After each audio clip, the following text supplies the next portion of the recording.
In the very beginning, before there were cities, countries, or even people, the world was fresh and new. God, the Creator, crafted a garden unlike anything we can imagine, a paradise called Eden. In this garden lived Adam, the very first human. God created Adam to care for the garden and enjoy its beauty. Every tree bore delicious fruit, and every animal lived in harmony. Life was perfect.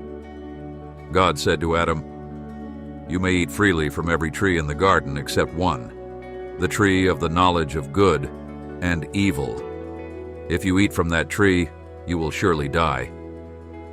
Adam listened and obeyed, but God saw that something was missing. Adam was alone. So God created Eve, a companion for Adam. Together they lived in peace, taking care of Eden and enjoying each other's company. They were happy, unashamed, and completely free. But not all in Eden was as it seemed. Near the center of the garden stood the forbidden tree, and around it slithered a serpent, cunning and full of lies. One day, as Eve passed by, the serpent spoke. "Did God really say you must not eat from any tree in the garden?" Eve replied, "We can eat from any tree except this one.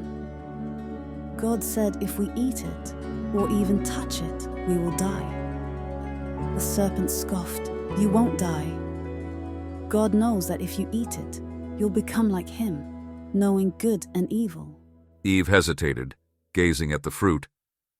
It looked so tempting, so delicious. The serpent's words stirred a desire in her heart. Eve reached out, plucked the fruit, and took a bite. She then offered it to Adam, who ate as well. In that moment, everything changed. Their eyes were opened and they realized they were naked. For the first time, they felt shame. They tried to hide, sewing fig leaves together to cover themselves, but they couldn't hide from God. "Adam, where are you?" God called as he walked through the garden. Adam and Eve emerged from their hiding place. Adam admitted, "We heard you and were afraid because we were naked, so we hid."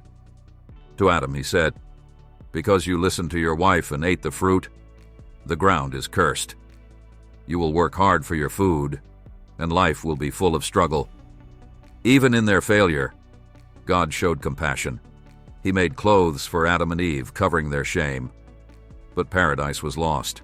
To the serpent, God declared, "Cursed are you above all animals. You will crawl on your belly and eat dust all your life, and one day, the offspring of the woman will crush your head." This was the first promise of hope. A Savior would one day defeat evil. To Eve, God said, "You will face pain in childbirth, yet your desire will be for your husband." "Who told you that you were naked?" God asked. "Did you eat from the tree I commanded you not to eat from?"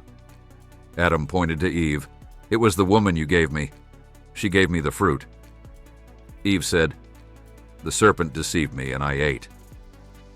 God was heartbroken. He explained the consequences of their choice. Adam and Eve were banished from Eden. They could no longer walk with God in the garden, but their story didn't end there.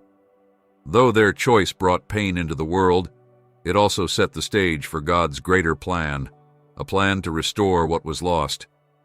The story of Adam and Eve reminds us of the power of choices, the weight of consequences, and the unshakable hope found in God's love.